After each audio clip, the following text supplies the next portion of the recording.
If you call 911, we're who you get. Wow. Now, what is this that you have here, and what is it trying to show?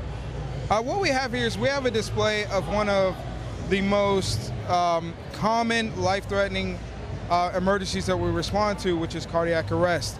So when your heart stops, this is again, your heart stops. This is the most life-threatening situation that we can think of. And this can be a lifesaver, can't it? This can be.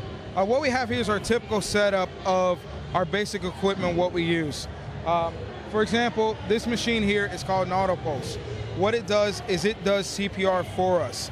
And it does CPR 80% more effective than any person can do it. It stops when it needs to. It compresses at the same rate and the same depth, causing a consistent pumping motion, which keeps your heart full of blood and circulates it properly. That's a wonderful thing. How have you enjoyed this day being a part of Charleston County's wonderful exhibit, or exhibits, I should say? I do enjoy it. I got to meet a lot of great people. I've gotten to educate a lot of people on what we do and the history of black people in EMS, which a lot of people are not aware of. I've also gotten to learn a lot about the community we serve. Thank you. Charleston County 911, boy, what an exhibit. We have all these beautiful ladies here. And who are you talking to today, and are they getting the message? And if so, what is the message? We're talking to mostly children, some adults as well. A lot of them are really getting the message. We're trying to drive home when to call 911, how to call, when is the best time to call. And if they call, we try to just reiterate, stay on the line, that someone will help you. Even if you hang up, we'll still call you back. Just stay on the line if you can.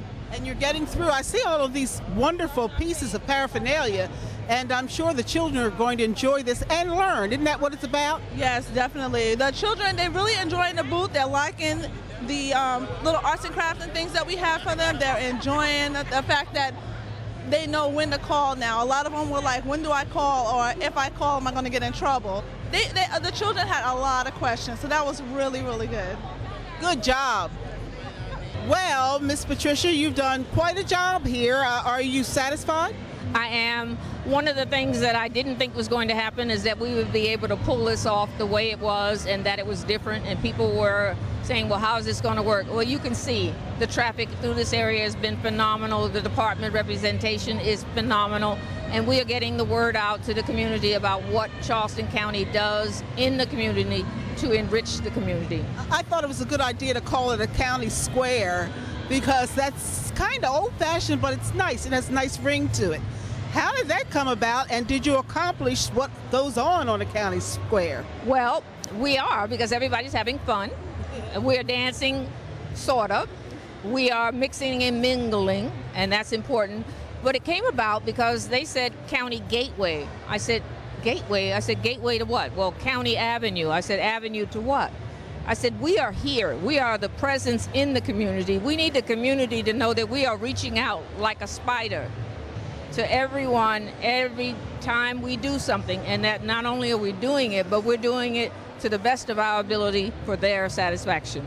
I thought that was a very catchy kind of way to expose and to show off the county. Are you pleased with the number of exhibits you've gotten? It looks like quite a few.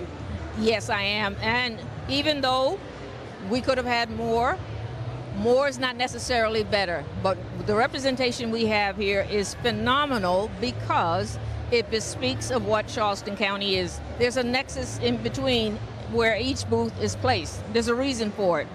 Which one segues into the next one? It's a logical movement of how everything is placed out. And it's a beautiful experience, and people are staying. This is what I love. If you could change anything that you wanted to here on County Square, or maybe something you want to keep as opposed to putting out or throwing it away or not using it again in the future, what would those two things be? Well, first, let's do the last. I would want to keep the traveling trunk program. It is so endemic to the history of South Carolina, for men, women, culturally, economically. The rice trunk program is so important for us to understand our place in society as it evolved. We were the leader in rice culture. If I were to change anything, perhaps just the signage. I would like to have something more vivid, more poignant, so people would see it and say, "Oh, what's that?" So maybe some screens. Other than that, I think we're doing a fantastic job. Who came up with the ideas for each of these exhibits, and how many are there? There are 19 exhibits. The ideas were already there. Putting them together was, how can we feed people? I always like the terminology, enough is as good as a feast. But if you come into County Square, you're going to get much more. We're going to show you, we're going to teach you, we're going to reach you. And that's what this is all about. Yeah, County Square for me, and the traveling trunk and all the rest that we do, and thank you for saying those kind words. But there's more to this Black Expo than what we've seen in County Square, but I didn't even know it. I've been in the square all day, all morning, and it's been such a pleasure to see some of my colleagues working side by side. And I would imagine Black Expo will again be your choice for this kind of an exhibit? Yes, and because we have a relationship with all our communities, and where Charleston County can be an asset and enhance that relationship, showcase that relationship, and demonstrate that it does exist and how it exists, it's important that we are involved and represented. And that's what we're doing. Patricia Henley, I don't need to say any more. Boy, this has been a wonderful, wonderful opportunity for Charleston County here on County Square, and all the other exhibitors. You know, Black Expo has been around a long time, and we've benefited from the fact that we can meet face-to-face with the public to talk about the transportation sales tax program, to talk about the traveling trunk, all of our programs, plus all of the wonderful departments. Until next time, we'll see you later. I'm Cheryl Harleston, and this is the Transportation Sales Tax Program, also known as Roadwise. For more information about the Charleston County Transportation Sales Tax Program and specific information on the road construction improvement projects, visit us on our web at roads.charlestoncounty.org. Also, connect with us on Facebook and Twitter at CC Roadwise.